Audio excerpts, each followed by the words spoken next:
Agradecer a Deus, então, pela vida do nosso irmão evangelista Hilário.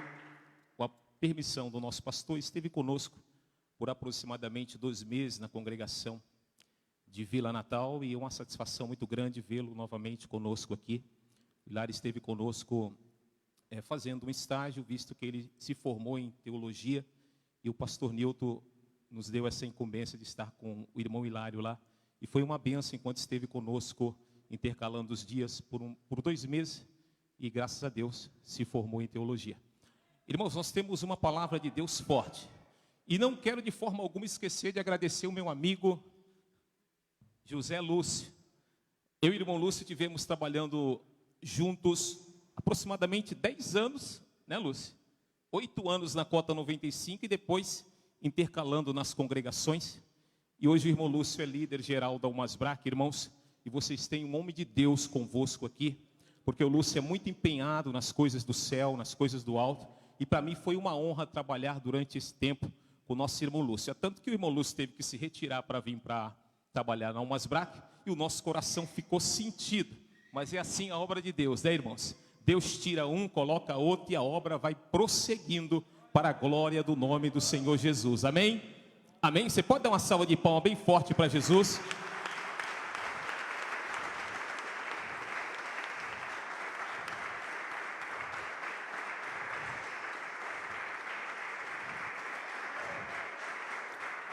Irmãos, nós vamos ficando velho e as vistas já não vai mais obedecendo aquilo que nós queremos. Nós temos que comprar a Bíblia com a letra gigante, né?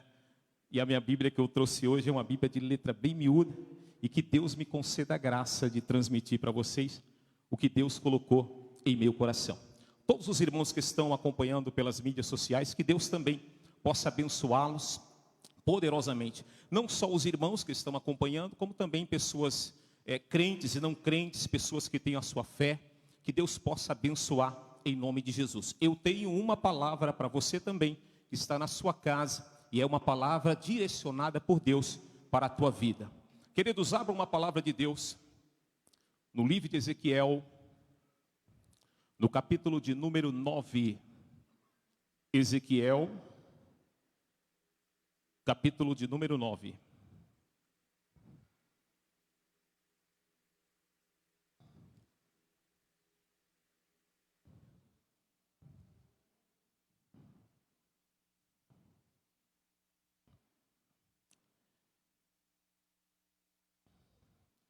Eu vou pedir para a igreja fazer essa leitura, amém? Acompanhar a leitura na vossa Bíblia. Vamos se colocar de pés.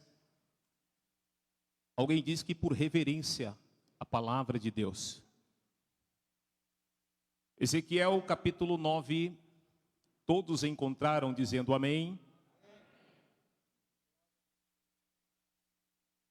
Então me gritou aos ouvidos com grande voz, dizendo: faz chegar a entender aos intendentes da cidade, aos líderes da cidade, com as suas armas destrutivas na mão, e eis que vinham 6 homens a caminho da porta alta, que olha para o norte, e cada um com as suas armas destruidoras na mão, entre eles um homem vestido de linho, com um tintureiro, ou com um estojo na sua cinta, ou na sua cintura. E entraram e puseram junto ao altar de bronze. E a glória do Deus de Israel se levantou do querubim sobre qual estava até a entrada da casa, e clamou aos homens vestidos de linho, que tinha o homem vestido de linho, que tinha o tintureiro de escrivão, a sua cinta, e disse-lhe: o Senhor passa pelo meio da cidade e pelo meio de Jerusalém, e marca com o sinal as testas dos homens que suspiram e que gemem por causa de toda abominação que se comete no meio dela, ou seja, no meio da cidade. E aos outros diz: ouvi eu e passei pela cidade, após ela, eu passei pela cidade, após ele, e fere, e não poupe os vossos olhos, nem vos padeça. Matem velhos, mancebos, virgens, meninos, mulheres, e até exterminá-los, mas a todos os homens que tiver o sinal, não vos cheguei, e começando pelo santuário, e começaram pelos homens mais velhos que estavam diante da casa. Amém. Essa é a tradução. Os irmãos podem sentar. A sua tradução pode ser que é um pouco diferente, mas o significado é o mesmo. É como eu disse, eu estou com alguma dificuldade visual, e a leitura de uma Bíblia que a letra é bem pequena, nós temos alguma dificuldade. Queridos irmãos e nobres amigos, para nós entendermos o capítulo 9 do livro de Ezequiel, se faz necessário nós retrocedermos para o capítulo 8 do livro de Ezequiel. O capítulo 9 vai falar de destruição. Agora, a destruição, ela vai atingir aqui dentro do texto alguns que são líderes, outros que estão dentro da cidade e alguns que estão dentro do templo. A destruição vai acontecer, mas nós precisamos então retroceder para nós entendermos o capítulo 9. E para nós termos esse entendimento, se faz necessário, no mínimo, nós compreendermos a questão da leitura das Escrituras Sagradas. Nós não podemos ler a Bíblia como um livro comum. Nós não podemos ler a Bíblia simplesmente por causa de um fato ou de uma história. Para nós termos o entendimento que acabamos de ler, nós vamos retroceder para o capítulo de número 8. Agora, para nós termos o entendimento do capítulo 8, nós precisamos ter o entendimento de que toda vez que nós pegarmos esse livro, que o conteúdo é sagrado, nós começarmos a ler, nós temos que pedir a Deus, no mínimo, 3 principais fatos para nós lermos. Nós temos que ler a Bíblia, primeiro, alegoricamente; segundo, figurativamente; e terceiro, nós temos que ler a Bíblia de uma forma literária. Nós temos que ler a Bíblia de uma forma alegórica. E nós temos que ler a Bíblia de uma forma real, de uma forma existente. Dentro do texto que nós acabamos de ler, requer a nós o entendimento de que Ezequiel, no capítulo 8, Ezequiel está na sua casa. Porque o texto do capítulo 8, o verso 1, deixa a tua Bíblia aberta no capítulo 8, o verso 1, por favor. O texto está dizendo: no 5º dia do 6º mês, do 6º ano do exílio, Ezequiel estava sentado em sua casa, com as autoridades. Presta atenção. Ezequiel está no capítulo 8, aonde? Sentado em sua casa. Com quem? Com as autoridades, ou anciões. E aí nós vamos continuar a leitura no verso 2 do capítulo 8. Ezequiel está narrando agora: olhei e vi uma figura, como de um homem, da cintura para baixo. Esse homem era fogo puro. Da cintura para cima, esse homem era brilhante. Esse homem reluzia. Então, da cintura para baixo é fogo, da cintura para cima é brilhante. Repitam comigo: da cintura para baixo é fogo, da cintura para cima, diga, da cintura para cima é brilhante. Ezequiel está vendo um homem, da cintura para baixo fogo, da cintura para cima ele é brilhante como metal reluzente. É uma visão, por isso requer de nós o entendimento alegórico e figurado. É uma visão que o profeta está tendo. E nós estamos retrocedendo para o capítulo de número 8. Ezequiel então tem esta visão. E no verso 3 do capítulo de número 8, ele estende a mão, porque ele via como que um braço segurando ele pelos seus cabelos. Ezequiel foi um dos profetas que foi mais pego pelos cabelos do que pego pelas mãos. Há alguns profetas que Deus chama, que Deus estende as mãos, mas o caso de Ezequiel, se você for ler o livro de Ezequiel, muitas vezes vai tomar Deus Ezequiel pelos cabelos.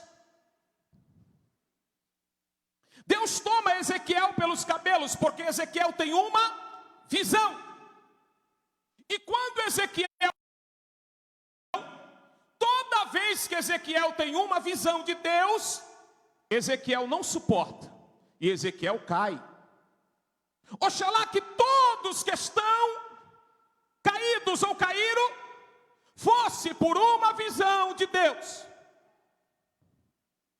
Ezequiel cai, e Deus muitas vezes chegava a Ezequiel e dizia: filho do homem, põe-te em pé. E algumas vezes Deus não falava, mas Deus pegava ele pelos cabelos. E Ezequiel agora tem a visão de que aquele homem, parte fogo e parte reluzente, está pegando ele pelos cabelos. E este homem pega Ezequiel pelos cabelos. E aí o texto vai dizer, se você continuar lendo, que Ezequiel está entre o céu e a terra, porque aquele homem está conduzindo Ezequiel. Oxalá que nós, mesmo sendo pegados pelos cabelos, fôssemos conduzidos sempre por Deus, porque tem pessoas que querem ser conduzido pelo irmão, conduzido pelo pastor, conduzido pelo amigo, mas não quer ser conduzido por Deus. E agora ele está entre o céu e a terra com aquele homem. Eu preciso historiar um pouco para nós entrarmos no que Deus quer para a gente. E aí ele vai caminhando com aquele homem. E quando ele vai caminhando com aquele homem, ele chega nas portas de Jerusalém.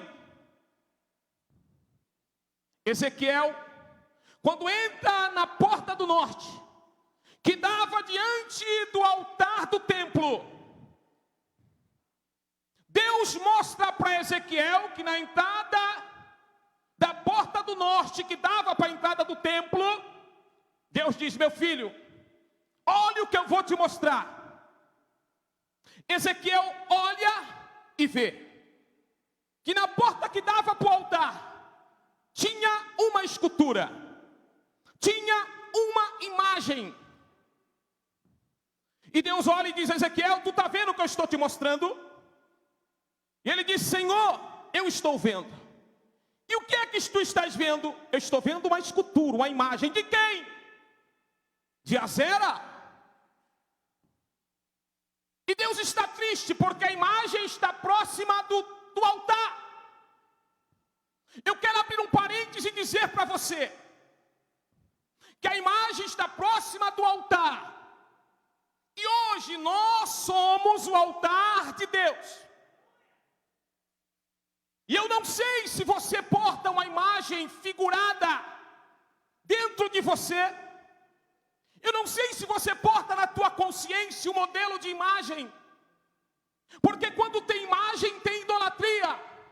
E quando tem idolatria, tem os ciúmes de Deus.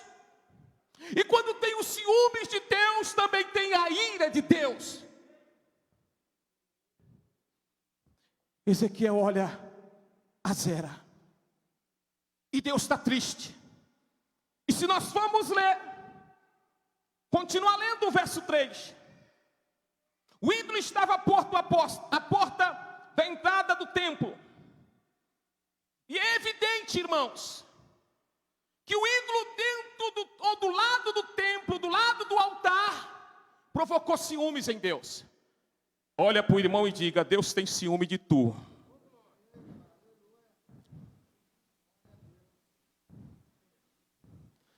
O ciúme do zelo.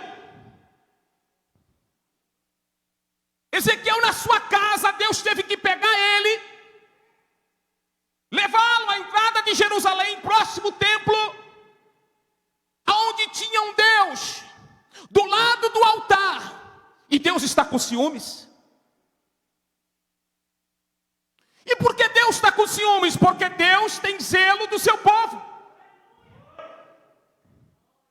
Deus está triste porque tem um Deus aonde que era para ele estar. Deus está triste porque tem um Deus aonde era para ele estar. De repente pode ser um Deus palpável, mas também pode ser um Deus abstrato. Eu não vejo, o pastor não vê, o teu pai não vê, moço, a tua mãe não vê, mas Deus vê todas as coisas.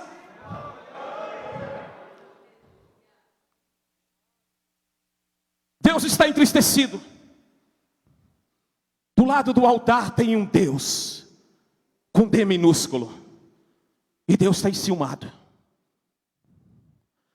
Sabe por que muitas vezes os crentes não prosperam espiritualmente? Porque coloca idolatria em seu coração.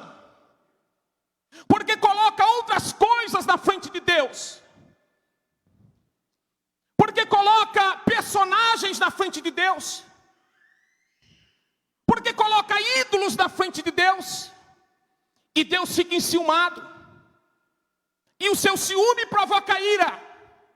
E a ira traz a destruição.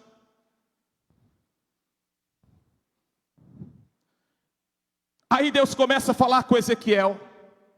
Por que ele está enciumado? Porque ele está com ciúme. Porque eles estão profanando. E Deus começa a falar com Ezequiel. Nós não podemos colocar de forma alguma coisas e pessoas na frente de Deus. Eu não posso colocar o amor que eu tenho para minha esposa na frente de Deus. Eu não posso colocar o amor que eu tenho pelas minhas filhas na frente de Deus. Eu não posso colocar o pastor que eu amo na frente de Deus. Deus é o centro da nossa vida. Sabe por que tu não prospera? Porque tem coisas na frente de Deus. Eu não estou dizendo uma prosperidade financeira e material, porque isso não é prosperidade, isso é matéria. Prosperidade é um estado de bem-estar. Está bem, está com paz, está com saúde, está com vigor. Isso é prosperidade. Levanta a tua mão comigo e dê um glória ao nome do Senhor. Tiago 4,4, olha que palavra dura. Tiago 4,4, vós não sabeis que a amizade do mundo é inimizade contra Deus? Vós, adúlteros e adúlteras, não está falando no sentido sexual. Está falando quando eu coloco coisas na frente de Deus. E o povo de Deus está perecendo porque tem coisas na frente de Deus. E eu quero trazer um recado para você. Arranca as coisas, as pessoas, os ídolos da frente de Deus, e tu serás um crente poderoso em nome de Jesus.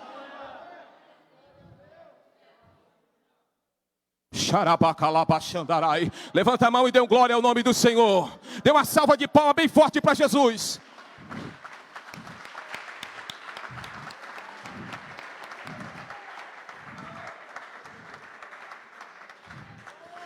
Sabe por que Deus tem ciúme? Porque Deus ama. Sabe por que Deus tem ciúme dentro do texto? Porque Deus é o marido e ama. A igreja é a mulher. Dentro do texto. Agora eu pergunto para os maridos.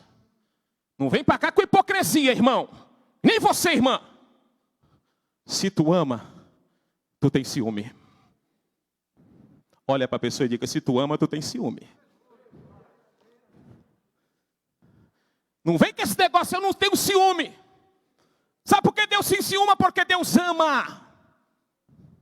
E pelo fato de Deus amar, Ele quer para Ele. É como o marido e a mulher, eu amo, eu quero para mim, não é mais de ninguém. Ai, Deus tem ciúme. É como um casamento. Mulher, você é minha e não é mais de ninguém. Homem, você é meu e não é mais de ninguém. Agora o problema é que as pessoas, que os crentes, estão colocando coisas e pessoas na frente de Deus. Eu quero ser igual o Neymar. Eu estou recebendo revelação agora, dê um glória ao nome do Senhor. Eu quero ser igual o artista da Globo. Eu quero ser rico igual o Silvio Santos. Eu não posso perder a fazenda. Está repreendida em nome de Jesus.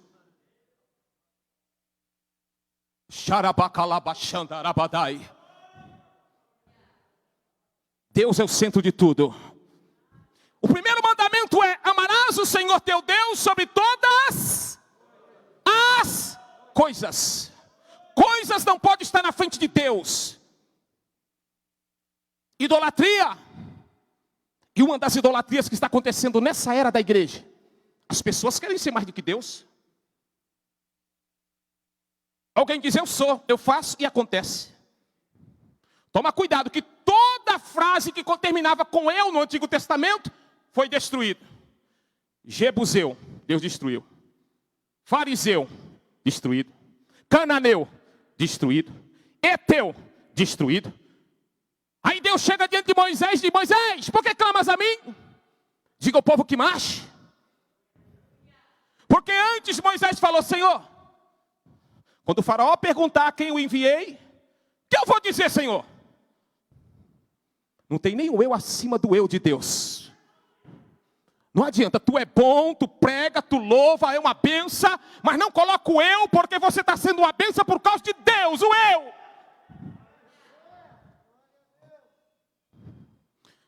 Deus falou: Moisés, diga a Faraó que o eu sou, o que sou, enviou a voz. Quando Moisés chega diante de Faraó, Faraó pergunta: quem te enviou? Aí Moisés enche o peito: o eu sou e que sou, o eu sou o que sou, me enviou a voz. Liberta o povo, Faraó, porque não é eu que estou aqui, foi o eu sou que me enviou. Quando Deus te envia, o inferno perde. Quando você vai com teu eu, você perde a batalha. Levanta a mão, dê glória ao nome do Senhor Jesus.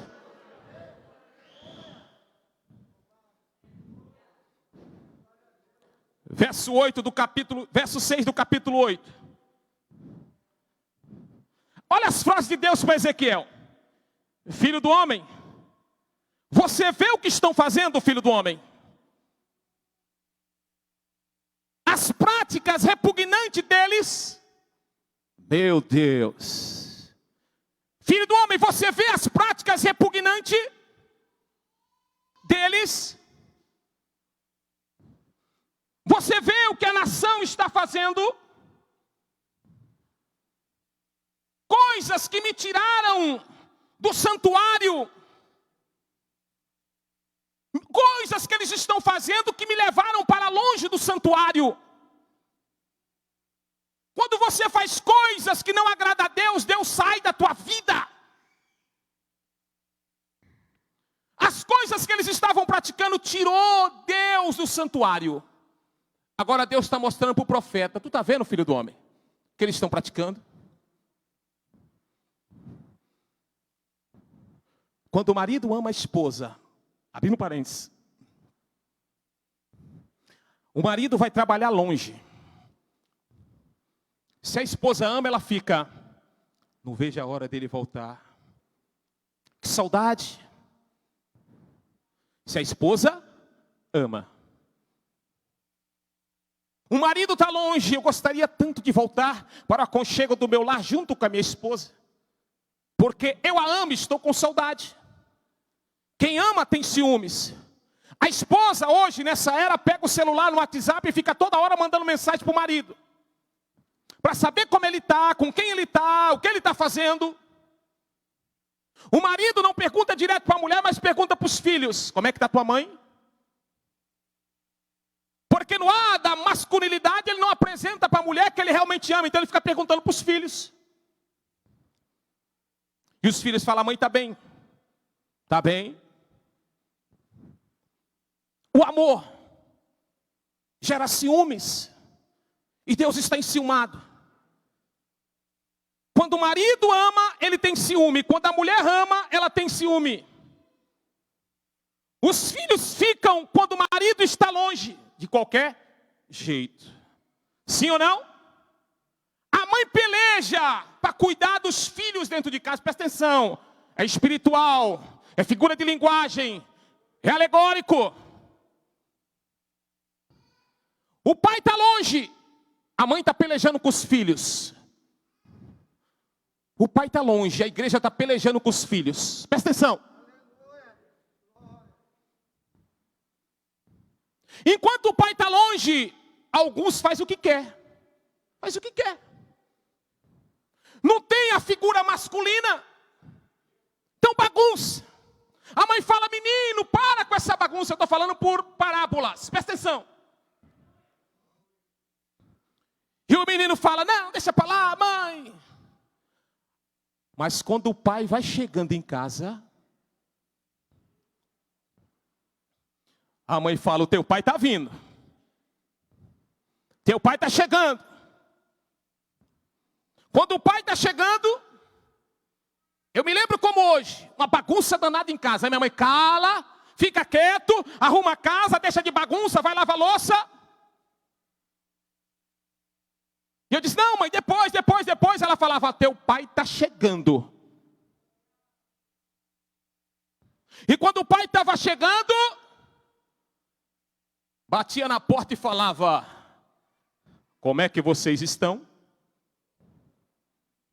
Para alguns da igreja é como o pai estivesse longe, mas o pai da igreja não está longe, ele está presente, e você não pode viver uma vida bagunçada. Na igreja tem ordem, tem disciplina, na igreja tem marreta de Deus, também na igreja tem amor, tem paz. Na igreja do Senhor é onde entra doente na alma e sai curado no espírito. Que tipo de crente é você? Acha que o pai não está vendo? Por favor, abre a Bíblia aí. Em Provérbios, capítulo 15, verso 3.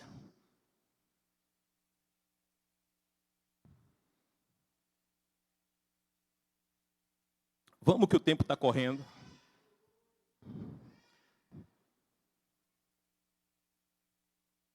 Provérbios capítulo 15, verso 3. Por favor, quem achou, leia em alto bom som.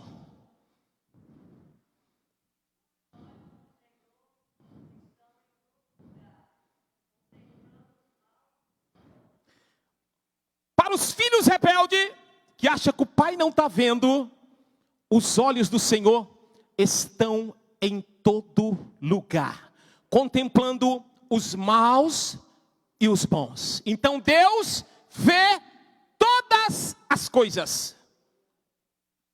E continua dizendo, verso 4. Eles faziam coisas erradas, achando que Deus não estava vendo. E aí Ezequiel lá no templo, observando um ídolo do lado do templo. E eles fazendo coisas erradas. Verso 5 do capítulo 8. As mulheres adoravam chorando a Tamuz. Elas choravam e adoravam um Deus que não era mais o Deus de Israel. Era Tamuz. Um Deus babilônico da fertilidade. Deixaram de adorar a Deus para adorar Tamuz. Um Deus da fertilidade. Verso 6 do capítulo 8. 25 homens de costas para o altar. Adorando o sol. Deixaram de adorar Deus para adorar o sol. E como é que Deus está nessa situação? Olha para o irmão e diga: irado. Deus está irado.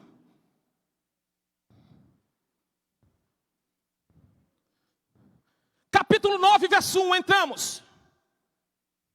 No prado de Deus, Deus disse: traga os guardas, versículo 1 do capítulo 9.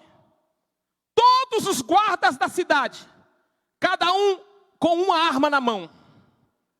Esses guardas não são homens, irmã Lenilda. Esses guardas são anjos. Os anjos foram convocados por Deus com uma espada na mão. Porque pelo ciúme de Deus, Deus está irado. Deus está irado com o pecado na humanidade. Eu ainda prego sobre o pecado, porque nenhuma condenação há para aqueles que estão em Cristo Jesus, que não anda segundo a carne, mas vive no Espírito. Porque o salário do pecado é a morte, mas o dom gratuito de Deus é a vida eterna. E as mensagens que saíram do altar foi falar sobre o pecado. Porque falar sobre o pecado requer uma vida no altar.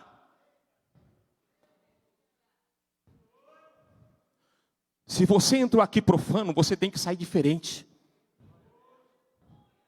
Se você entrou aqui falando palavrão, você tem que mudar o seu linguajar. Se você entrou aqui na idolatria, você não vai ser mais idólatra, vai adorar o único Deus, o Deus de Israel. –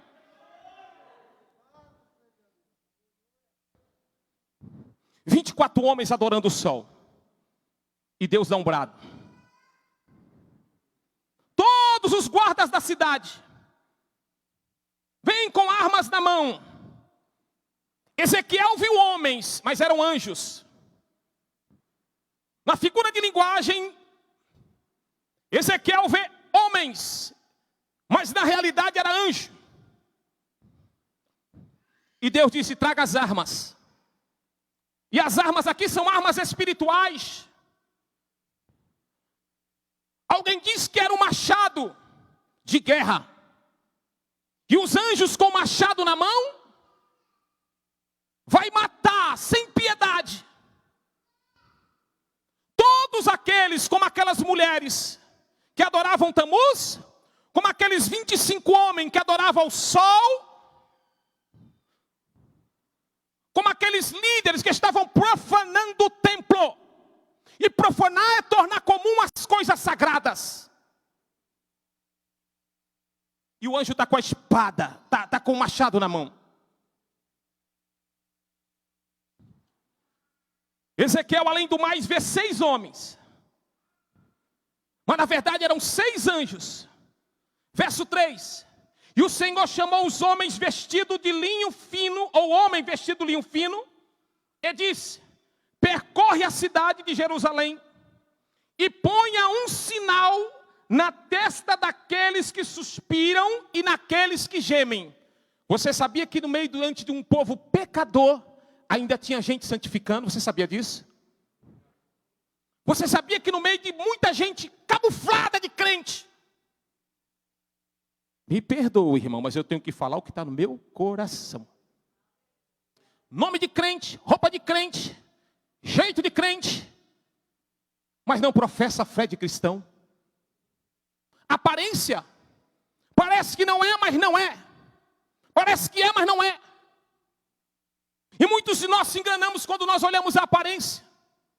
Porque está bem trajado, fala bem os vernáculos do português, mas dentro do seu interior é como sepulcro caiado. Eu sei que quem está com a vida santa, irmão, só está dando glória a Deus. Agora quem está com a vida atrapalhada, conserta!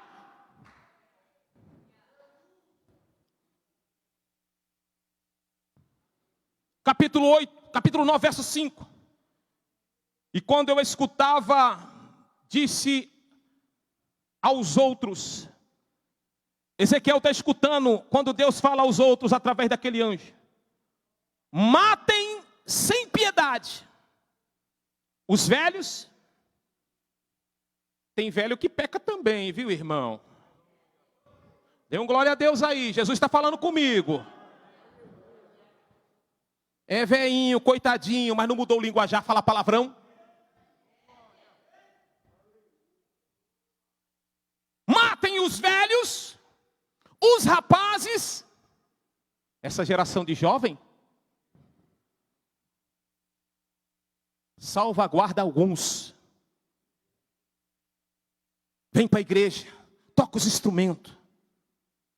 E até bonito ver eles tocarem. Canta que é uma benção. Parece um sabiá laranjeira do Nordeste pelas 6 horas da manhã. Canta que é bonito. Mas não vive o que canta, não vive o que toca. A mensagem é para velho, para novo, para criança, é para todos nós.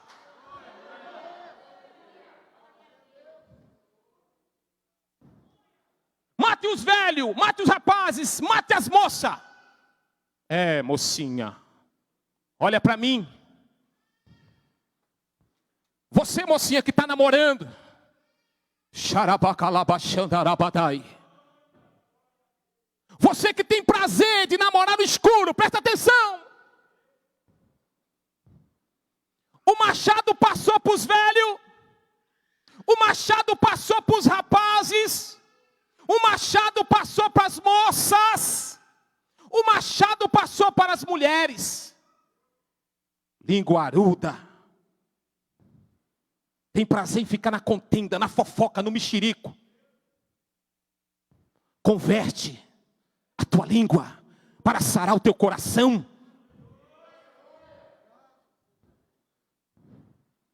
E o machado passou para as crianças também. Sem dó e sem piedade. Se você quiser viver um evangelho de qualquer jeito, viva. Mas Eclesiastes 12:13 está dizendo que o mandamento de Deus é esse: que todas as coisas que estão encobertas vai ser revelada.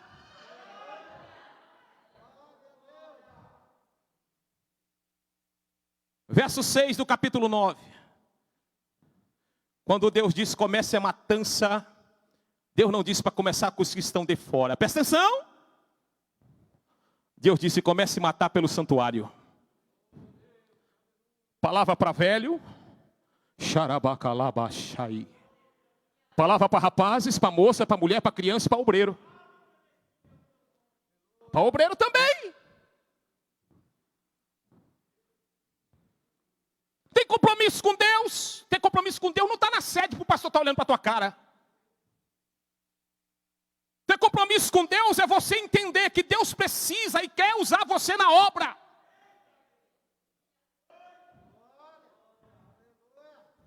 Ter compromisso com Deus é estar enquadrado em 2 Timóteo, capítulo de número 2, verso 15. Procura apresentar-te a Deus como obreiro aprovado, que não tem que se envergonhar, que maneja bem a palavra da verdade. Comece pelo santuário. Irmão, dê um glória a Deus que a minha perna esquerda está tremendo. Eu disse que a mensagem não era para massagear. Verso 7. E ele disse: contamine o templo, porque quando matava dentro do templo, estava contaminando o templo. Contamine o templo, mate. É uma palavra de confronto para você se consertar diante de Deus.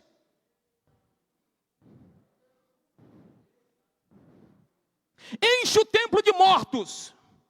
Enche o pátio do templo de mortos. Vão, saiam. Podem ir, comece a matança. Ezequiel capítulo 9, verso 7. Leia aí na tua palavra. E eles saíram e começaram a matança na cidade inteira. Porque Deus ama e porque Deus tem ciúme, porque Deus vai matar, porque está colocando coisas na frente de Deus. Remova as coisas que estão na frente do teu Deus para que você viva e prospere. Provérbios 12, 28 diz: na verdade da justiça está a vida, e no caminho da vossa carreira não há morte. Quando você remove as coisas e deixa Deus no centro da tua vida. Verso 8. Todos que estavam ali, todos que estavam ali, olha só o que está dizendo no verso 8, eu vou ler nessa tradução. do capítulo 9.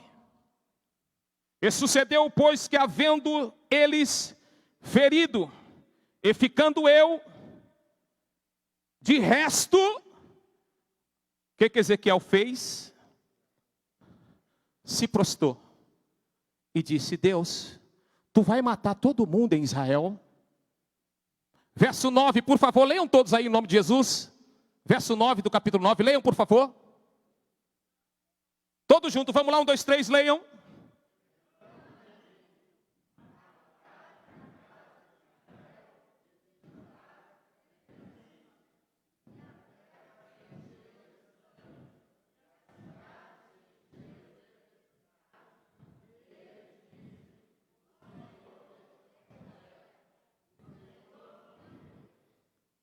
O povo estava fazendo a maldade achando que Deus não estava. Você que está em casa. O povo estava fazendo a maldade achando que Deus não estava vendo. Mas Deus vê todas as coisas. O Salmo 139 diz: se eu subir nos mais altos céus, ou se eu descer nas profundezas do abismo, lá o Senhor está.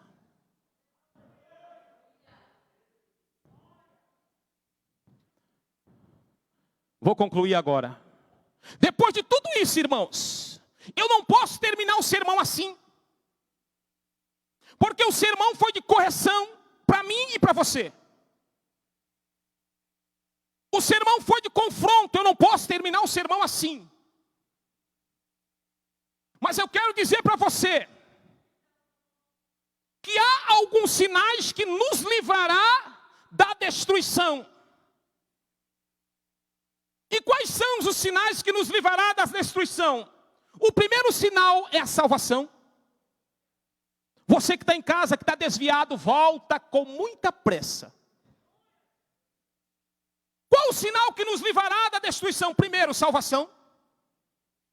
João 3,16, porque Deus amou o mundo, os homens do mundo, de tal maneira, de uma maneira grande, expressiva, que deu o seu Filho unigênito para que todo aquele que nele crê não pereça, mas tenha vida.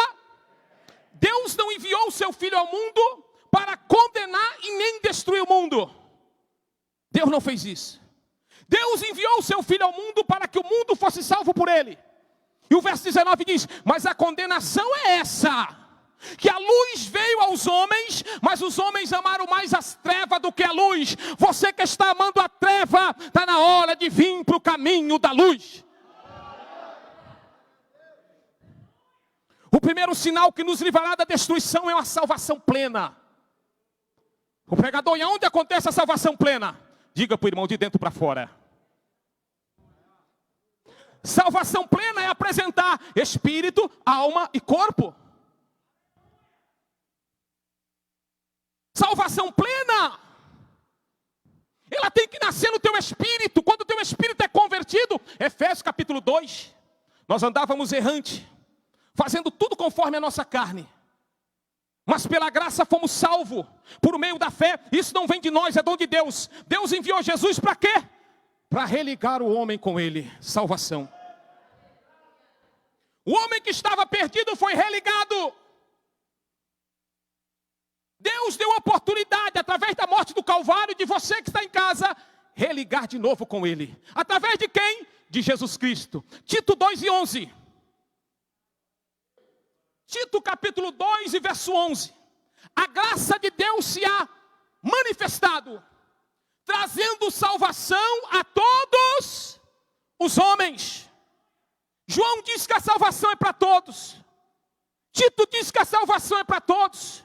Mateus 11:28 diz que é para todos. Vinde a mim todos os que estão cansados, oprimidos e sobrecarregados, e eu vos aliviarei. Tomai sobre vós o meu jugo e aprendei de mim, que sou manso e humilde de coração. A salvação não é para uma turma. Tem gente que está aí pregando aí um evangelho meio que estranho, pastor. Tal de 144 mil. A salvação é para todos. Você volta para Jesus, é oportunidade, porque Ele trará juízo sobre a terra. De tudo que se tem ouvido, o fim é temer a Deus e guardar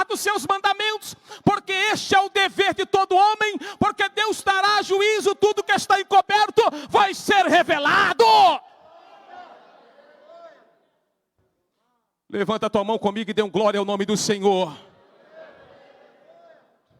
Estou confrontando você a voltar para Jesus, a aceitar Jesus. Palavra de correção não mata, exortação não mata. Exortação coloca uma pulga atrás da orelha. Exortação puxa a corda de volta. Primeiro sinal que nos livrará da destruição: salvação. Salvação. Deus dá oportunidade para todos. Segundo sinal, vem a salvação. Presta atenção, vou concluir. Depois da salvação vem o quê? Diga para o irmão: separação, irmão. Ó. Quer fugir da destruição? Tu pode morrer o teu físico, mas a tua alma e o teu espírito tem que voltar para Deus. O espírito volta para Deus. Agora, se quiser morrer plenamente, completamente, absolutamente, depois do milênio tu vai ser julgado. Vai aparecer diante do trono. E Deus vai julgá-lo e vai lançar para o lago de fogo e enxofre. Então, para fugir da destruição, salvação. Segundo, separação. O cara é crente, a irmã é crente, mas anda com as mesmas práticas. Que cristianismo é esse? Continua fazendo as mesmas coisas, não tem mudança. Não é mudança aparente não, é mudança interior. Separação. Hebreus capítulo 12, verso 14. A separação fala de santificação. Segui a paz com todos e a santificação, sem a qual ninguém verá a Deus.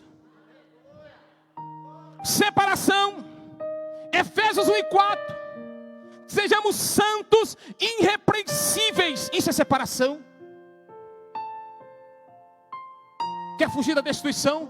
Salvação plena. Comece de dentro para fora. Segundo, separar. Do quê? Do mundo do pecado e do diabo. Do mundo a gente consegue pela fé. João diz na epístola: a fé vence o mundo. Do diabo a gente consegue resistindo. Resistir o diabo, ele fugirá de vós. E do pecado, na presença de Deus. Oração, Bíblia, vida no altar, jejum, consagração. Prepara minha carne para não fazer o que ela quer. O apóstolo Paulo um dia disse: o que eu quero fazer de bom eu não faço, mas o que eu não quero fazer de mal, isso eu faço. Paulo estava falando: miserável homem que eu sou, quem me livrará do corpo desta morte? Paulo clamou a Deus dizendo: Senhor, por 3 vezes eu fui açoitado pelos mensageiros do diabo, pelo espinho que está na minha carne. Deus olhou para Paulo, porque Paulo estava vivendo um momento de crise no seu ministério, e tem obreiros que estão vivendo um momento de crise no ministério, está sem força, e Deus olhou para Paulo e disse: Paulo, Paulo, a minha graça te basta, porque o meu poder se aperfeiçoa na tua fraqueza. Deixa Deus se aperfeiçoar na tua fraqueza. Coloca o teu coração no altar de Deus, e Ele vai fazer o seguinte: 2 Coríntios 5:17, as coisas velhas vão passar, e eis que tudo vai ser novo. Xarabacalabaxandarábia.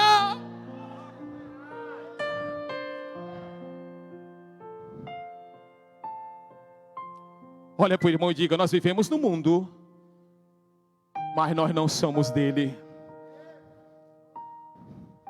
Nós somos peregrino e forasteiro no mundo.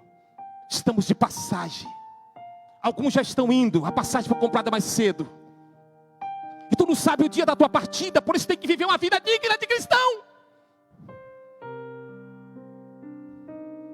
Cristianismo mentiroso, cristianismo forjado. Quando o cristianismo é forjado e mentiroso, não tem poder de Deus.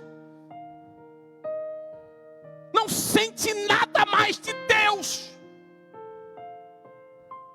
Agora, quando o cristianismo é humilde, quando o cristianismo não é forçado, tem o quebrantamento no coração, e a gente toda hora que peca fala: Deus, Deus, Deus, tem misericórdia de mim, Senhor, porque eu sou um miserável pecador. Deus tem misericórdia. Deus olha a sinceridade do nosso coração e renova nossas forças como que uma águia. concluir. Terceiro sinal que nos livrará da destruição: sinal da preparação. Salvação, separação, preparação. Amós 4,12 diz: prepara-te, ó Israel, para se encontrar com o Senhor teu Deus. Preparação, como é que se prepara para encontrar com Deus? Isaías 55,6: buscar o Senhor enquanto pode achar, invocai-o enquanto está perto. Como é que se prepara para se encontrar com Deus? Mateus capítulo 7, verso 7: batei e abri-se-vos-á, buscais e encontrareis, pedi e dá-se-vos-á, porque todo aquele que bate se abre, todo aquele que pede recebe. Mesmo os homens sendo mau, sabe dar boa dádiva aos seus filhos, porque se um filho pedir a um pai um pão, ele não vai dar uma pedra. Se pedir ao pai um peixe, ele não vai dar uma serpente. Pede para o papai do céu uma vida autêntica de um cristianismo verdadeiro que ele vai dar. Como é que se prepara? Segundo as Crônicas 7,14: se o meu povo que chama pelo meu nome se humilhar e orar e buscar a minha face e se converter dos seus maus caminhos, eu, o Senhor, ouvirei do céu, perdoarei os seus pecados, sararei a sua terra. Segundo as Crônicas 7, capítulo 1. E desde agora, aleluia, quando o rei Salomão orou, Deus enviou fogo, irmão, porque Deus viu a sinceridade na oração de Salomão. Se coloca de pé, por favor.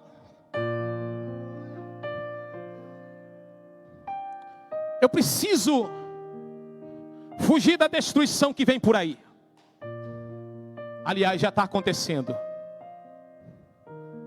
Deuteronômio 32:39 diz: vede agora o que eu sou. Deus está falando. Deus está falando.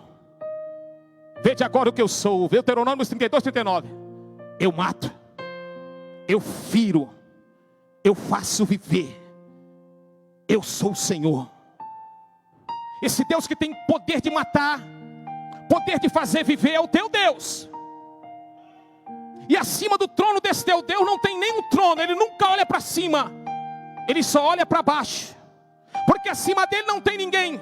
E ele é tão grande que com a palma das suas mãos ele sustenta todos os oceanos, e com a planta dos seus pés ele pisa toda a terra. Esse é o teu Deus. Nós temos que nos preparar na faculdade de Deus. E na faculdade de Deus o maior é o menor, presta atenção. Na faculdade de Deus o humilhado é o exaltado, e o exaltado é humilhado. Na faculdade de Deus devemos amar aquele que nos odeia. Na faculdade de Deus não é pelo que temos de valor, é pelo que somos de valor. Na faculdade de Deus não é o dinheiro que manda, é a fé que manda. Na faculdade de Deus não vale a pena buscar prata, ouro, pedras preciosas. Na faculdade de Deus nós temos que buscar Mateus 6,33: em primeiro lugar o reino dos céus, e as demais coisas será acrescentada. Na faculdade de Deus não é simplesmente posso todas as coisas naquele que me fortalece. Não, não, não, não, não. Na faculdade de Deus é esse o texto: sei o que é passar necessidade, sei o que é ter fartura, aprendi a viver tanto em circunstância por falta de alimento como a padecer fome. Tendo eu então, eu vou dizer que eu posso todas as coisas naquele que me fortalece. Na faculdade de Deus não é o termo que eu posso todas as coisas. Na faculdade de Deus é aprender a passar necessidade, passar luta, passar dor, perseguição, mas em tudo isso fazer como Jó. Jó, amaldiçoa esse teu Deus e morre, Jó. Mulher, tu fala como uma louca, nu eu vi e nu eu voltarei. E Jó 42:2 diz: bem sei eu que tudo pode, Senhor, e nenhum dos teus pensamentos pode ser impedido. E você dê um glória a Deus para a gente concluir. E dê uma salva de palmas, ó.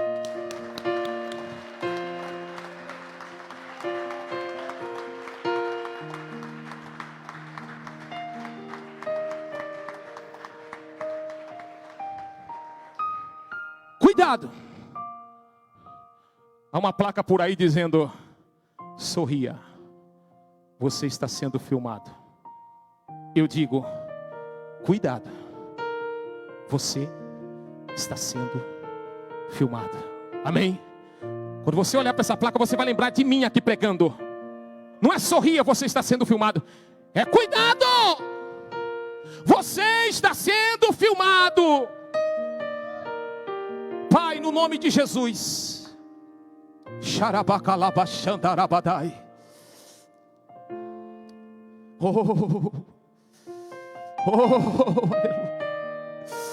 Oh, aleluia.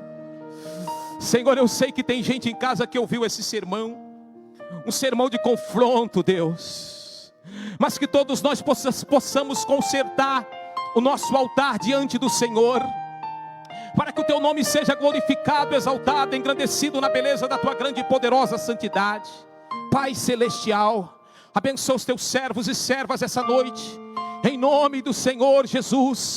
Obrigado, Senhor, por essa mensagem que colocaram em meu coração. Tudo é teu, por Ele e para Ele são todas as coisas. Nós te valorizamos e nós nos valorizamos.